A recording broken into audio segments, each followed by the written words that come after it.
cumprimentar também as minhas companheiras daqui da Zona Oeste, em especial as companheiras pretas do GT Zona Oeste, do Fórum Estadual de Mulheres Negras do Estado do Rio de Janeiro, um GT que está em construção e movimento, que foi fundado ano passado, próximo da 5ª Marcha das Mulheres Pretas, Mulheres Negras do Estado do Rio de Janeiro. Então, saudar as minhas companheiras, falo em nome delas, em especial a Márcia Pinar. Eu me chamo Rosineide Freitas, sou moradora de Campo Grande, um dos maiores bairros do Brasil e da América Latina. Nascida e criada daqui, então falo da periferia da cidade do Rio de Janeiro.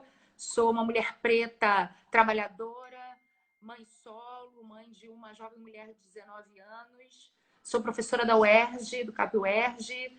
Faço parte do GT Zona Oeste. Estou com as companheiras aí nessa construção coletiva. Faço parte, então, do GT, do Fórum Estadual de Mulheres Negras. Faço parte também da Coletiva Popular de Mulheres da Zona Oeste.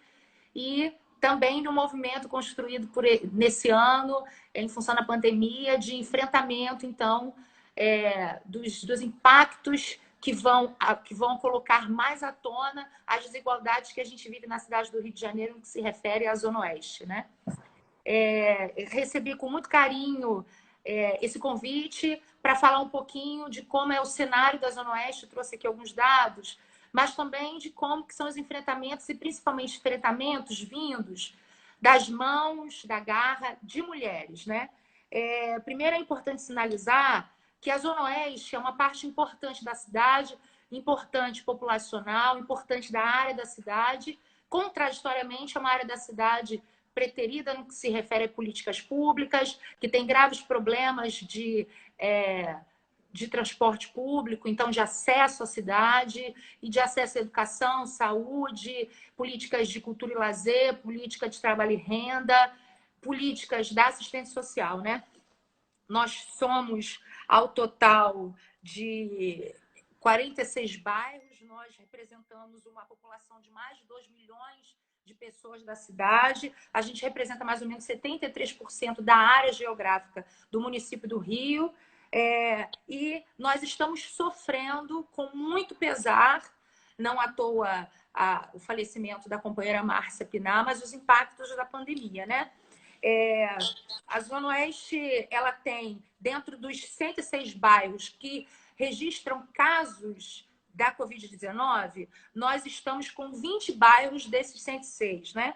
O que vai representar mais ou menos 19% dos bairros da cidade do Rio de Janeiro que tem casos da pandemia. Ao mesmo, contraditoriamente, das 303 mortes registradas no município do Rio de Janeiro, a Zona Oeste computa 28% dessas mortes. Então, nós estamos com um número considerável de mortes por conta da Covid-19. Bem significativo. É bem significativo. Exatamente. Quando nós vamos para o ranking, infelizmente é isso, porque a gente vai, então, numerar a quantidade de casos em função da quantidade de óbitos, né? Os bairros da Zona Oeste estão no topo, tanto da quantidade de casos quanto da quantidade de óbitos. Mas ali, quando a gente for analisar esses dados, para a gente ver a porcentagem de mortalidade da Covid-19 nesses bairros, a gente vai ter como flagrante as diferenças socioeconômicas que existem, inclusive dentro da Zona Oeste. O bairro que concentra mais casos de Covid-19 é o bairro de Barra da Tijuca, que é um bairro da Zona Oeste, que é um bairro com IDH altíssimo, acima da média do Brasil, que tem 237 casos. Então, ele é o primeiro bairro na quantidade de casos na cidade do Rio de Janeiro. Mas em quantidade de óbitos, ele é o 6º bairro no ranking. Computa 10 óbitos. Esses dados eu peguei ainda referência a ontem, porque para me preparar essa live, os dados que eu tinha mais recentes foram os dados até as 18 horas do dia de ontem. Sim. O bairro de Campo Grande, eu quero sinalizar o bairro de Campo Grande porque tem essa contradição. O bairro de Campo Grande, ele é o 6º bairro em quantidade de casos da Covid-19. Tem 111 casos. Mas ele é o 2º bairro em quantidade de óbitos. Ele está atrás apenas de Copacabana. Copacabana é o 2º bairro da cidade do Rio de Janeiro com mais casos e é o primeiro bairro com mais óbitos. Campo Grande, ele é o 6º bairro em quantidade de casos, Sim. mas é o segundo. Me escutam? Sim, agora Campo retornou. Grande é o 6º. Sim. O que eu falava, né? Campo Grande, ele é o 6º bairro em quantidade de casos, mas é o 2º bairro em quantidade de óbitos. Ele tem hoje 17 óbitos. Barra da Tijuca e Campo Grande são 2 bairros da Zona Oeste do Rio de Janeiro, mas que têm diferenças flagrantes no que se refere ao IDH, no que se refere ao acesso do poder público de políticas públicas. Então, aí a gente coloca como que essa doença ela vai impactar mais as periferias e favelas da cidade.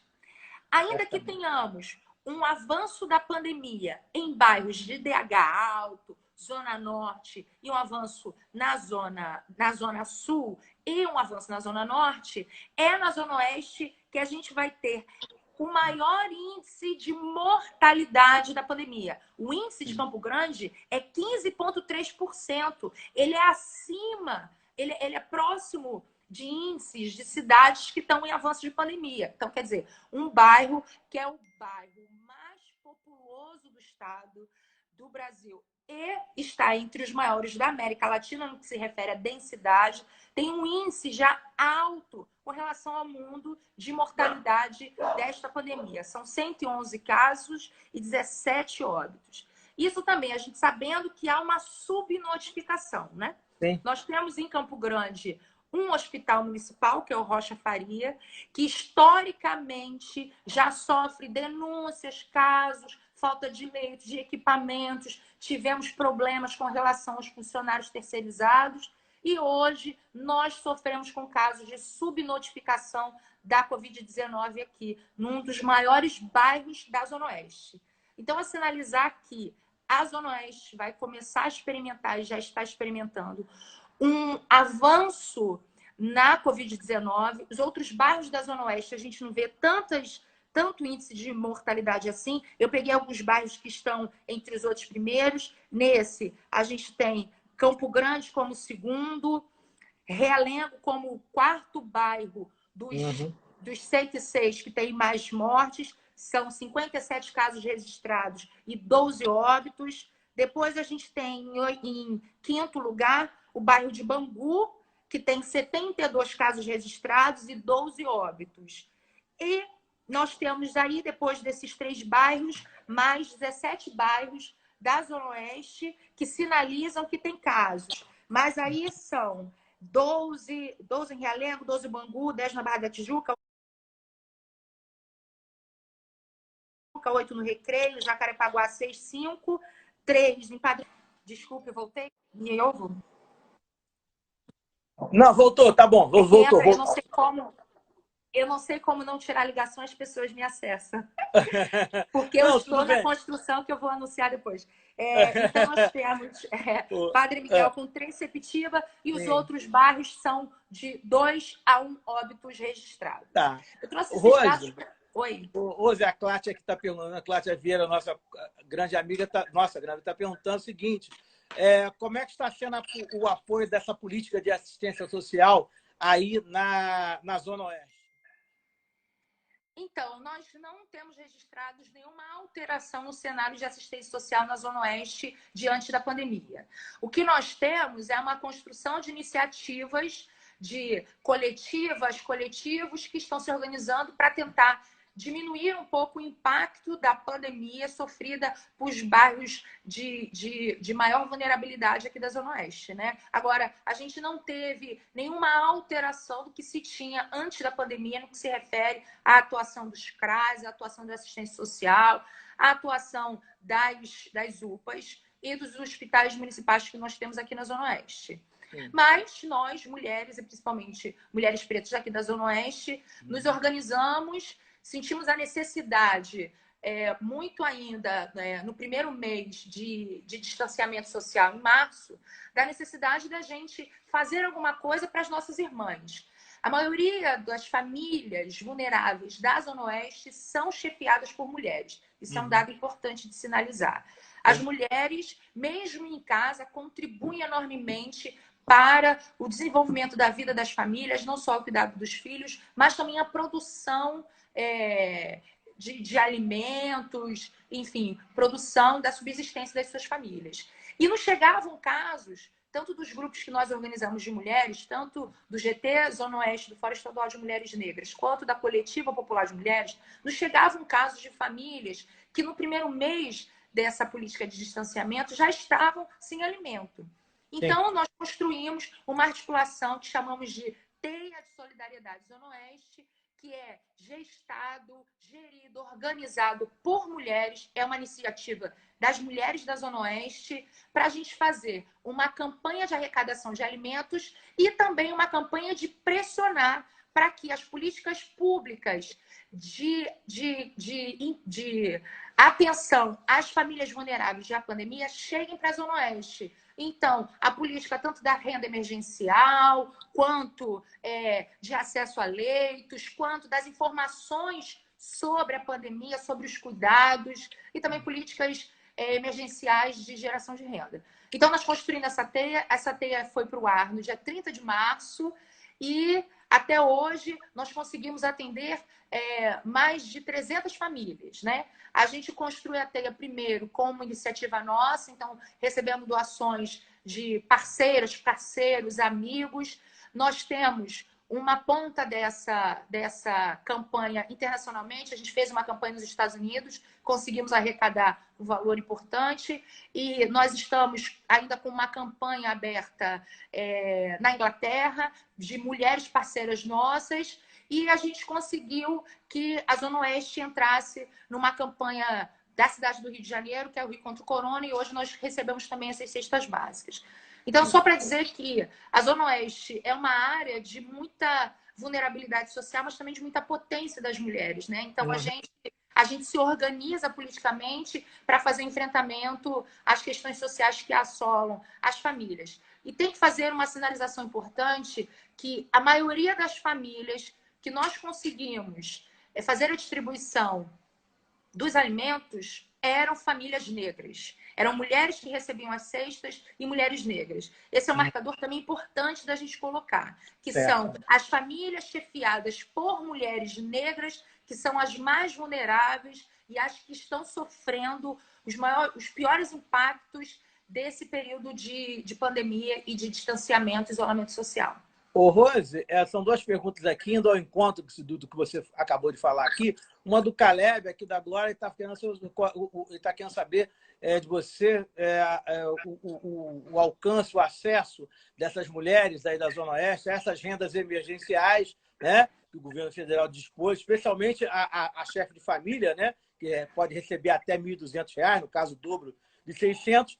E o professor Edu Prestes está comentando, que você comentasse também a inexistência da testagem, né? Do teste para saber se você está ou não com a sua imunidade controlada, e a questão também para ver se, de fato, a pessoa está com o coronavírus.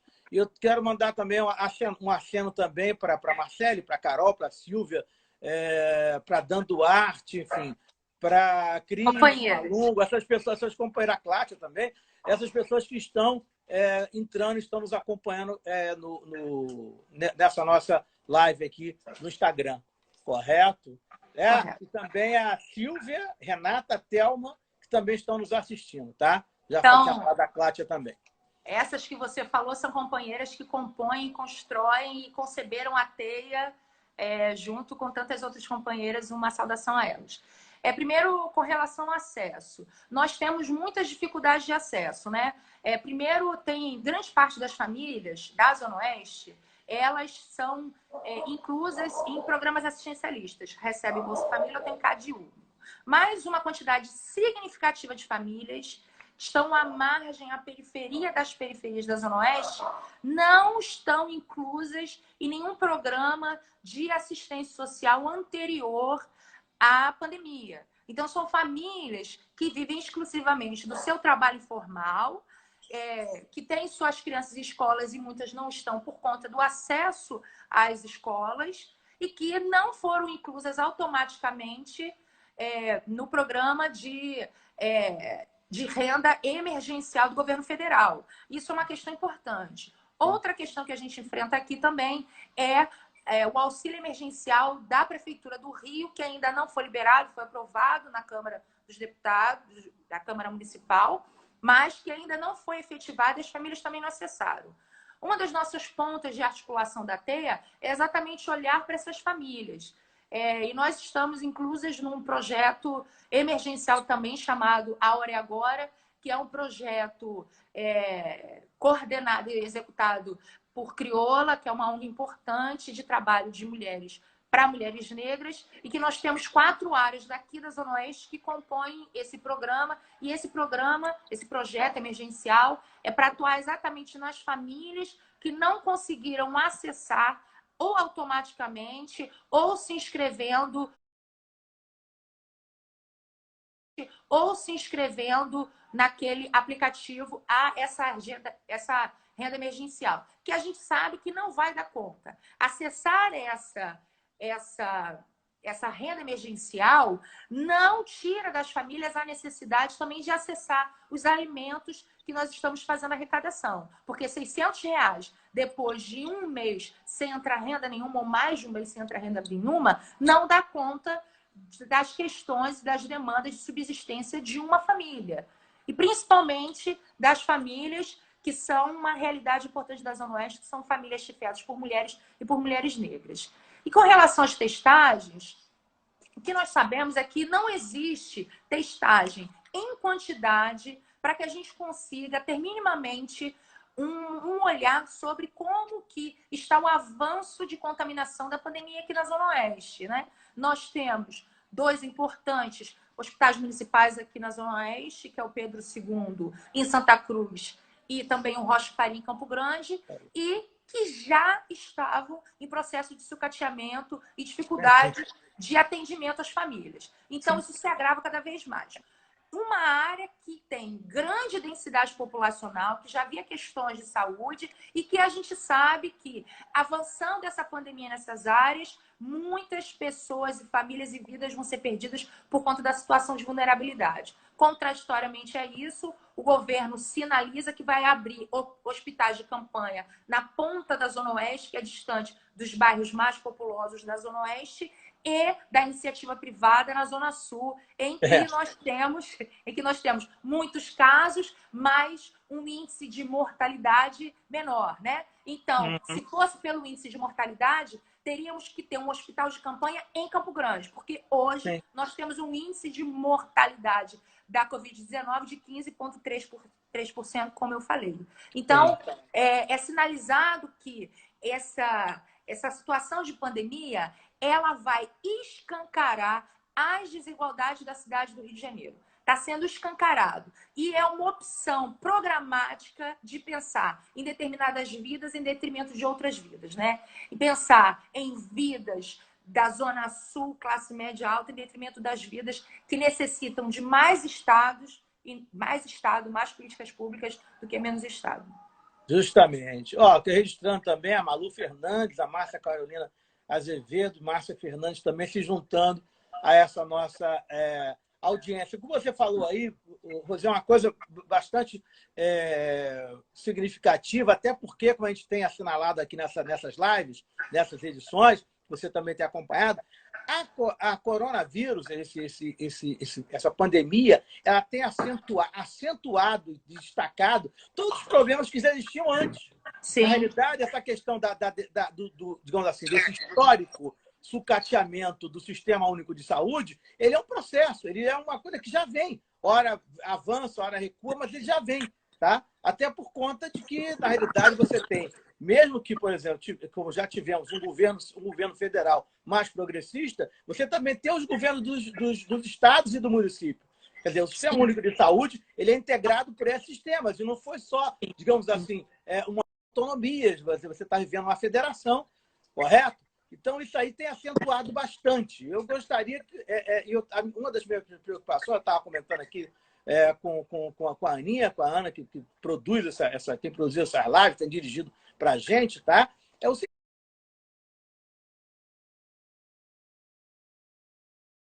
o seguinte, o que vai ser, e talvez seja até um tema futuro de uma das nossas lives, talvez, e pelo que eu estou entendendo também, me parece que é uma preocupação sua, por exemplo, o que vão ser depois, né, que passar isso, dos equipamentos que estão sendo instalados nesses hospitais de campanha.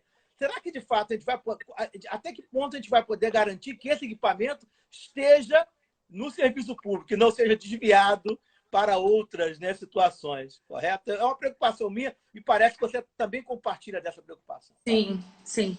E outra preocupação também que nós temos, né, é que está escancarado também como que é precário, inclusive para os profissionais de saúde, o processo de privatização da saúde, né? Nós tivemos hoje um caso de um agente de saúde que morreu acometido pela Covid-19 aqui em Campo Grande. E isso não é pouca coisa. Nós temos denúncias de agentes de saúde que trabalham sem mínimas condições de proteção individual e que estão sendo contaminados. E como a gente não tem a testagem mínima garantida para isso, não só estão contaminados, mas também estão disseminando a doença. Uma outra dimensão é que, infelizmente, a nossa área foi a área que venceu a lógica neofascista, protofascista, conservadora do bolsonarismo. Sim. Então, a Zona Oeste, em particular o bairro onde eu moro, demorou muito para entender a gravidade desta pandemia e a necessidade do distanciamento social. Então, para você ter uma ideia, a minha rua, todo final de semana, tinha uma festa, né? Com aglomeração de pessoas. Sim. Isso também pode ser um reflexo dos casos do alto índice de mortalidade que nós temos aqui no meu bairro, que é Campo Grande, né? Uma outra coisa que é importante sinalizar é a covardia que a Secretaria Municipal de Educação e a Secretaria Estadual de Educação está fazendo com os alunos e alunas, principalmente daqui da Zona Oeste, né? Colocando de cima para baixo uma plataforma de ensino à distância, a revelia do que a LERJ sinalizou de que o projeto de lei apresentado sobre educação à distância foi tirado pelos deputados que propuseram. Na Câmara dos Deputados essa discussão também não colocada, mas hoje nós temos alunos e famílias sendo tensionados a fazerem um esquema qualquer para acessarem conteúdos nas plataformas. Eu tenho colegas professores que sinalizaram, dificuldade dos colegas e das famílias de acessarem dos alunos. 2, famílias que dizem, não, nós não queremos isso nesse momento, porque a nossa preocupação é colocar comida na mesa. A preocupação primeiro é essa, né? E não é de uma política eleitoreira, de cima para baixo, sem discussão nenhuma, sem comprometimento nenhum com a educação pública, de colocar plataformas de ensino à distância e impor tanto para professores quanto professoras, quanto para os alunos e alunas, a necessidade de desenvolver algum conteúdo ali, né? Então, isso também é uma coisa que impacta aqui na nossa região, porque nós sabemos que muitas famílias não têm acesso à internet ou acesso ao computador, a um celular que tenha capacidade de entrar nisso. Outra dificuldade também é que foi colocado, né, a distribuição de cestas básicas pela SEDUC, isso ainda não aconteceu, e nessa semana que está começando a distribuição de um cartão de alimentação da Secretaria Municipal de Educação, tendo que as escolas organizarem isso de forma sem nenhuma garantia de equipamentos para isso ou de organização. Então, as políticas da secretaria, tanto municipal ou estadual, também colocam em risco a vida não só das profissionais e dos profissionais, mas também da comunidade escolar como um todo. Sim. A Maria Carolina, que já estava na escuta aqui da gente, está perguntando, não sei se você viu aí na tua tela aí, possíveis perspectivas de um período pós-pandemia. O que é que você acha disso? E também a Márcia, do CapUERJ, também já está no junto à nossa audiência. Justamente. E a Maria Carolina está perguntando isso. Eu acho que você já estava mais ou menos nessa trilha no seu comentário. Quer dizer, possíveis perspectivas de um período pós-pandemia. Qual é a sua opinião? Sim. Eu acho que o período pós-pandemia que a gente já tá vendo vai ser agudizar a vulnerabilidade das famílias, né? Primeiro que nós temos os governos aprovando retirada de direitos daqueles e daquelas que vivem do trabalho em nome de salvar a economia, em nome de manter os empregos, né? E aí, aqui na Zona Oeste do Rio de Janeiro, que nós temos muitas trabalhadoras e trabalhadores que são informais, que não acessaram esses direitos, vão acessar menos ainda, né? Então, nós temos agora, por exemplo, a suspensão da segunda parcela da ajuda emergencial, que seria importante para as famílias, que a gente sabe o que significa para uma família R$ 600, uma família que vive de aluguel, a gente sabe o que é isso.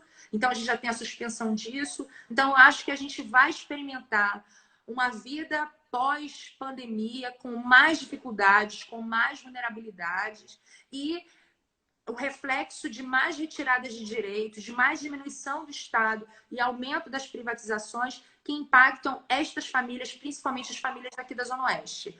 Ao mesmo tempo, eu acho que a gente vai experimentar também uma organização de forma cada vez mais articulada e qualificada das mulheres. Essa experiência que a gente está gestando e construindo da Teia Solidariedade Zona Oeste está congregando coletivas.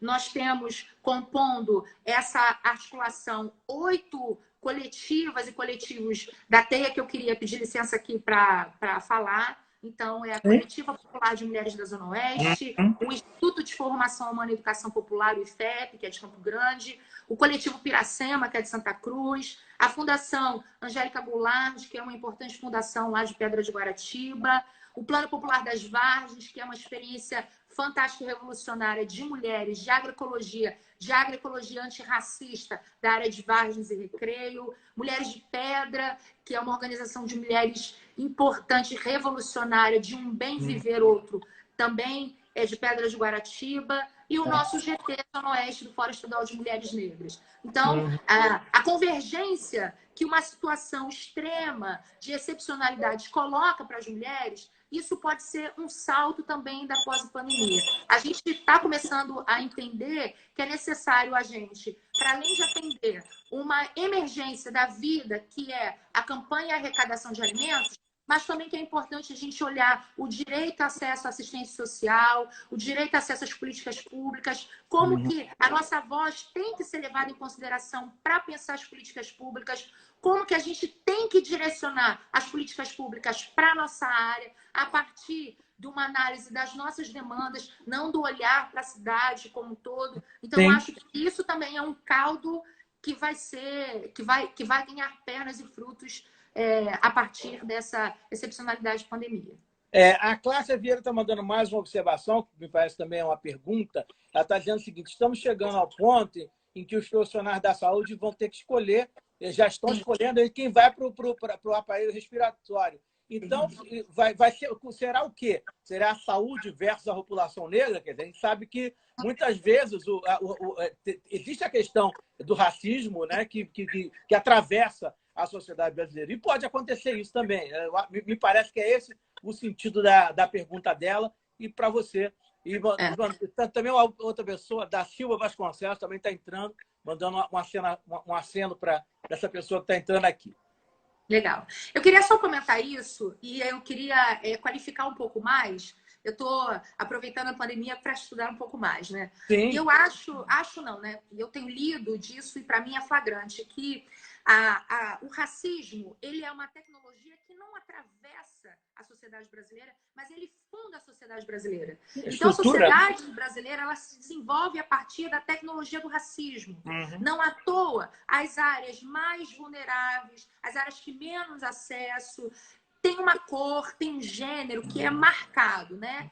Contraditoriamente, as áreas que têm mais acesso, que consomem mais, que têm mais direcionamento do Estado, que tem mais circulação de dinheiro, também tem uma cor, né? Então, é importante marcar que o racismo, ele não nos corta, mas ele nos funda. Então, é importante, neste momento, a gente sinalizar que as mortes que não vão virar estatística, porque também é importante sinalizar, haverão mortes que não vão virar estatísticas. E essas mortes, infelizmente, terão lugar de queda, terão cor, terão gênero, porque são as mulheres negras das periferias, chefes de família, que menos se cuidam, menos acessam à saúde, menos acessam às políticas públicas, mas que trabalham dobrado para dar conta do crio da casa,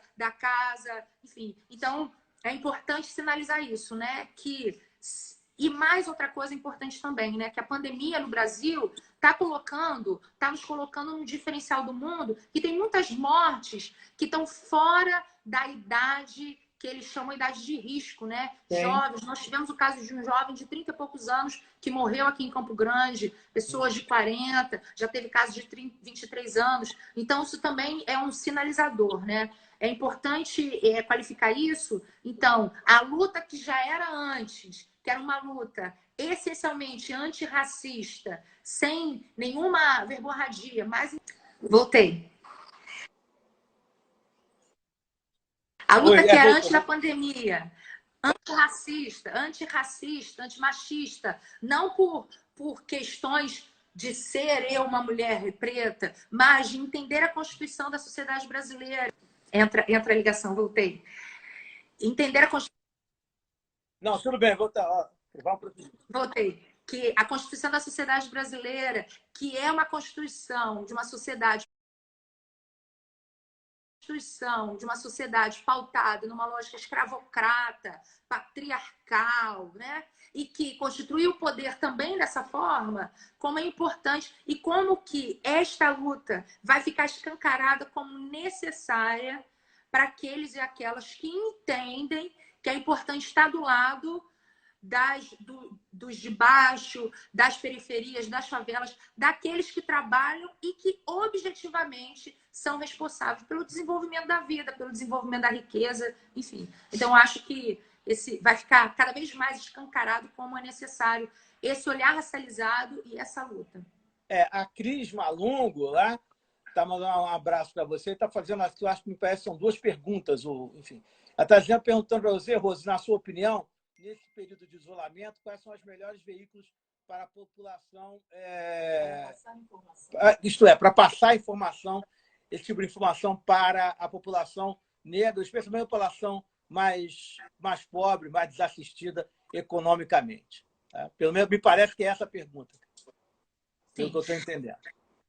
Primeiro, que a gente está acessando o celular, isso chega para algumas famílias, não para todas as famílias. Eu acho que é importante a gente potencializar os movimentos comunitários. Então, de que forma que a gente acessa, potencializa os movimentos comunitários? Vou dar um exemplo. O grupo que a gente faz parte de mulheres, é um grupo de mulheres, essas mulheres estão nas áreas mais vulneráveis. Então, a gente se aproxima dessas mulheres para que essas mulheres, com o vizinho, com a rua, possa dialogar, conversar, fazer chegar o alimento, mas também fazer chegar a informação. A gente que tem acesso, a gente está ocupando as redes, isso é importante. Mas de que forma que a gente consegue dialogar para as ações comunitárias que têm responsabilidade política, que está inclusa numa luta historicamente antirracista, antimachista, posicionada, de forma que a gente consegue, então, espraiar também informações, acesso, dividir o que a gente arrecada para as ações comunitárias que já existiam, né? Uhum. A gente construiu essa confluência que é a Teia de Solidariedade Zona Oeste com movimentos que já existiam, que já tinham trajetória nos territórios. Santa Cruz, Sepitiba, Pedras de Guaratiba, Vargem Grande, Vargem Pequena, Recreio, Quilombo do Camorim, Campo Grande, Bangu, Realengo, Inhoaíba, Cosmos. Então, nessas áreas, a gente já tinha mulheres, não só que moram, mas também que já faziam um trabalho com a gente. Então, a gente está se espraiando nesses territórios dessa forma. A gente tem todo o cuidado com a nossa exposição. Então, dessa forma, a gente potencializando, fazendo chegar as coisas nas mulheres que estão no território, isso é uma forma importante da gente avançar no combate ou na diminuição do impacto, porque a gente está trabalhando isso, né? Diminuição do impacto da pandemia nessas regiões e territórios.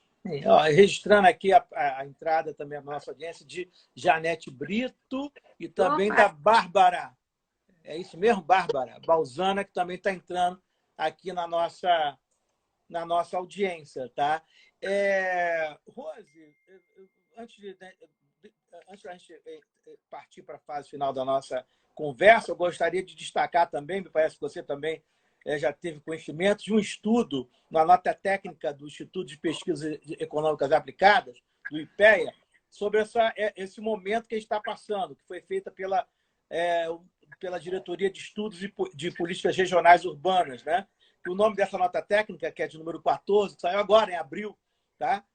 O nome dela é Mobilidade Urbana e o Acesso ao SUS para os casos suspeitos e graves de coronavírus, né? Eles fazem um recorte em relação a 20 grandes cidades do Brasil, e aqui no estado do Rio de Janeiro eles pegam o município do Rio, Duque de Caxias e São Gonçalo, tá? Esse estudo foi feito, eu gostaria de citar os nomes, né? Pelas pessoas que são do IPEA: Rafael Pereira, Carlos Braga, Luciana Mendes Servo, Bernardo Serra, e do professor de medicina da Universidade Federal de Minas Gerais, Pedro Amaral, e o também professor de medicina da Universidade de São Paulo, Nelson Gouveia. Então, eles fazem vários estudos, um estudo que dá um recorte, pegando a questão de acesso a essas pessoas, tá? Ele pega pessoas acima de 50 anos e em locais de baixa renda, tá? E, por exemplo, só para você ter uma ideia, tem pessoas acima de 50 anos de baixa renda, eles demorariam, por exemplo, aqui no município do Rio de Janeiro, tá?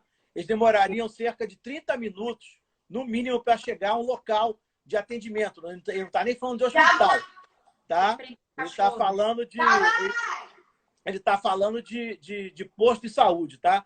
E aqui no Rio de Janeiro, no município do Rio de Janeiro, só para você ter uma ideia, quase 400 mil pessoas, 384 mil pessoas que não teriam acesso, teriam a distância da sua residência até um hospital de referência, né, para atender o coronavírus. Eles teriam 5 quilômetros de distância e nesse hospital teria apenas, no caso, um leito com um respirador. Quer dizer, uma dificuldade danada para se ter. Então, é um estudo muito interessante, está na página do IPEA, tem outros detalhes aqui, eu só peguei muito rapidamente esse pequeno detalhe, mas tem outros detalhes, um estudo pequeno, de páginas, tem 45 páginas mais ou menos, mas que está lá no site do IPEA e que vale a pena esmiuçar, e a gente vai tentar ver se a gente consegue uma pessoa que tenha ali, uma das pessoas que tenha feito o estudo para poder estar comentando isso aqui com a gente em breve. Se a gente conseguir, a gente vai estar anunciando, que vai muito nessa linha do detalhamento que você está trazendo para a gente, que são números, etc. E outra coisa também que gostaria de ressaltar é que não é um elogio, isso eu sempre falo para vocês, que a mulher negra no Rio de Janeiro e no Brasil, ela está na vanguarda desses movimentos sociais de maneira geral, e especificamente na vanguarda e na liderança do movimento negro. Acho que se não fosse esse empenho excepcional das mulheres negras, o movimento negro não teria hoje a dinâmica e a interação que ele tem com a sociedade. Então, mais uma vez, isso é uma coisa que nós, homens negros, a gente reconhece, e a gente está atrás de vocês aí para dar apoio. A gente também está devendo isso, a gente precisa também seguir o exemplo de vocês.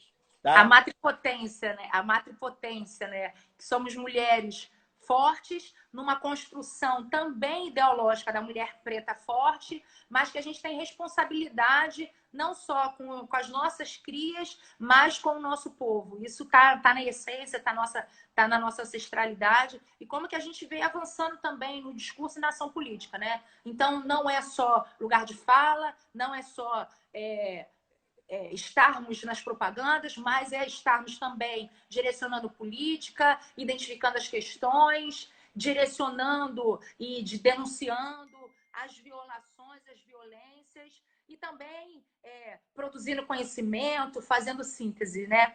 Eu queria também destacar uma coisa que é importante. Deixa eu só falar antes, aumentando nossa audiência aqui, Fernanda Ferreira e Hugo Kleber, tá? Só para, desculpa te interromper. Salve, obrigada. É importante sinalizar também que, dos movimentos que compõem a teia, um debate que é muito importante para a gente é a dimensão da segurança alimentar, né? Então, também nos toca e a gente conseguiu uma ajuda importante lá de Barra Alegre, de um companheiro nosso, é de colocar nos alimentos distribuídos os nossos frescos, né? Então veio ajuda lá de Barra Alegre e também um movimento importante da Feira da Roça, do Plano Popular de Vargens, que é colocar nas cestas, nos alimentos distribuídos, não só os secos, alimentos não perecíveis, mas também os frescos, né? Então, legumes, verduras, que são tão importantes para a gente ter a nossa imunidade garantida. Então, é uma coisa que também está no nosso olhar, né? Não é qualquer alimento e não é de qualquer lugar que vem esse alimento. Então, lá em Vargens, é a produção das agricultoras e dos agricultores locais e dos alimentos que vieram aqui para esse lado, de Santa Cruz, Inhoaíba, Campo Grande, Sepitiba, foram as agricultoras e agricultores familiares lá de Barra Alegre. Então, como que isso também está no nosso olhar. Não é por conta de um estado excepcional que nós vamos abandonar as nossas radicalidades. Radicalidade no sentido de a raiz. Então, é segurança alimentar, é morar e plantar, é acesso às políticas públicas, é acesso à política emergencial de renda, mas também a trabalho, a saúde, a uma política responsável de educação. Então, todas essas questões não fugiram do nosso horizonte. A gente está com uma teia um pouco mais direcionada para a questão da arrecadação e distribuição de alimentos e alimentos em qualidade, mas também vamos abrir um debate sobre o direito à assistência social, não só em períodos de pandemia, mas para a garantia da vida e como é responsabilidade do Estado, né? A gente ainda não perdeu o Estado de Direito, está em disputa e vamos fazer a defesa e também de outros direitos. A gente não quer só mais direitos dentro dos marcos do capitalismo, mas a gente quer outros direitos, né? Sim. Bom, aumentando a nossa audiência aqui, Keila Vieira Gomes está entrando aqui também aqui. Maravilha. E para poder para a nossa parte final, para nossas considerações, uma pergunta e depois as suas considerações finais. Já está perguntando aqui, alguém perguntou aqui, o que você já estava nessa linha, tá? O que você considera que as mulheres, sobretudo as mulheres negras, nesse momento, podem atuar nesse momento de transformação que a gente está sinalizando. E também um pedido aqui da gente, que não só você, como outras pessoas puderem depois estar enviando fotos desses trabalhos sociais que estão sendo desenvolvidos para poder a gente estar aqui também postando no nosso Instagram, tá? Tem também tia Kel. Ah, Raquel também entrando e Joemeri também entrando aqui na nossa audiência, tá? Legal, legal. Então, somos nós, mulheres negras, que vamos denunciar a estrutura racista como fundante desse sistema que coloca famílias inteiras, uma população inteira e um povo inteiro em vulnerabilidade, em segundo plano, sem acesso, mas contraditoriamente ou de uma lógica capitalista produz a riqueza. Então, somos nós, mulheres negras, com a nossa ação, com a nossa cara, com o nosso peito, que vamos fazer essa denúncia. Que é uma denúncia, uma luta antirracista. Eu acho que esse é o centro da atuação e esse estado de pandemia vai remexer nisso e vai colocar isso de forma muito flagrante, né? A luta por uma transformação da sociedade, ela tem de ser, em essência e radicalidade antirracista, ou não será? Ou não vai dar conta de pensar as favelas e periferias? Isso está posto e o movimento de mulheres, interracial, movimento de mulheres negras tem colocado isso num lugar de centralidade. Eu acho que essa organização e esse reencontro, essa rearticulação de mulheres e mulheres pretas vão deixar isso como legado para a luta que vai se colocar para além da pandemia. Porque a pandemia vai deixar mais vulnerabilidade, vai deixar mais miséria, vai ter como legado a perda de direito, vai ter como legado privatização de alguns setores outros do Estado, vai ter como direito a precarização do trabalho mais ainda, e principalmente do trabalho de mulheres pretas. Então, o nosso legado é de qualificar ou requalificar a luta do campo progressista, a luta do campo de esquerda, né? De que a pauta antirracista ela não é identitária, porque na questão de identidade é questão de essência, é questão de desenvolvimento da sociedade brasileira. Sim. Acho que vai ser isso, né? E também o reconhecimento desses territórios como territórios, aqui na Zona Oeste especialmente, como territórios de que é necessário e urgente um olhar responsável, estratégico do Estado das políticas públicas e de lutadoras e lutadores do campo progressista de esquerda, né? É importante olhar para as favelas da Zona Oeste, que tem uma outra configuração, que tem muitas necessidades e, ao mesmo tempo, muita potência, porque se organiza não é de hoje e é uma parte importante da cidade, né? 73% do território da cidade, mais de 2 milhões de moradoras e de mulheres valorosas de luta, como a companheira Márcia Pinar. Justamente, tá? Bom, eu quero mais uma vez agradecer a Rose, a professora Rose, tá? Pelo carinho, enfim, da atenção que ela está tendo com a gente aqui, tá? Agradecer a nossa audiência, dizer que é importante que as mulheres negras que estão vindo nessa audiência, nessas edições dessa live, estamos construindo algo muito melhor. Elas estão vindo não só com a sua experiência, com a sua expertise, com o seu conhecimento, mas também trazendo aquilo que muitas vezes criticavam na gente lá no passado. A Rose nem era nascida, tá? Eu sou um pouquinho mais velho que ela. Que há muito tempo os nossos adversários históricos, né, cobravam da gente dados, números, e nós temos dados e números em profusão, né? Não falta dados e números para poder... Falta o que agora? Justamente. Gente, potência, concepção política, teoria, temos tudo. Justamente. Então, é a nossa ação mesmo. Gostaríamos de agradecer, tá? E no sábado, no próximo sábado, também às 4h30, 16h30, a partir de 16h30, nós teremos uma outra edição dessa live. Estamos construindo algo muito melhor. Posso só dar um beijo carinhoso às pretas que estão me ouvindo? Pode. Não só pode, como deve. Pretas, nós somos lugar de potência e a nossa potência tem que continuar viva. Então, que a gente possa se cuidar coletivamente, porque a nossa vida é em coletividade. Estamos distantes, isoladas não. Tem muita preta em movimento no Brasil, muita coisa acontecendo e a nossa caminhada é árdua, mas que a gente consiga construir pontes, conexões, elos ancestrais que nos vão chegar, com certeza. Estamos juntos. Um adeuzinho aí também para a Mariana Bruce, que também estava na nossa audiência. Maravilha, companheira! Isso. E dizer que sábado que vem vamos ter a Daniela Gomes e a Laísa Griot, né? Mãe e filha, desenvolvendo um trabalho aqui de cultural, de lazer aqui com a gente, tá? Maravilhoso. Dentro desse espaço que a gente está construindo aqui, tá bom? Só pedir uma curtida lá no @Teia Solidariedade, sem o E no final, Zona Oeste, Teia Solidariedade Demudo, Zona Oeste. E quem puder contribuir com a nossa campanha será muito bem-vinda e muito bem-vindo. Isso. Ana Rio Berlim também entrando na nossa audiência. E é isso. Até sábado que vem, tá? Um beijão para todas, para todos. Um abraço. A Cláudia Cesso também tá mandando um adeuzinho. Também estamos isso. Beijos a Deus. Enfim. E é isso, tá? O nome da Teia. A Aninha está pedindo para você depois digitar agora o nome da Teia. O nome da Teia. Tá? Antes da gente terminar aqui. Digita e sobe. Digita e sobe. Tá. Peraí, Solida. Estou esperando você. Idade. Foi? Foi, né? Obrigada, Ana. Valeu, querida. Obrigado. Beijo a todas, a todos, tá? E vamos retornando no próximo sábado, tá? Estamos juntos. Beijos. Beijo. E um abração, especialmente o pessoal da Zona Oeste, os nossos grandes sentimentos aqui para a companheira Márcia, que ela está lá no céu agora, nos olhando e também ajudando a nos proteger. Muita axé. Beijo. Muita axé. Tchau, tchau. Até sábado que vem, 4h30. Até. Tchau, tchau a todas e a todos.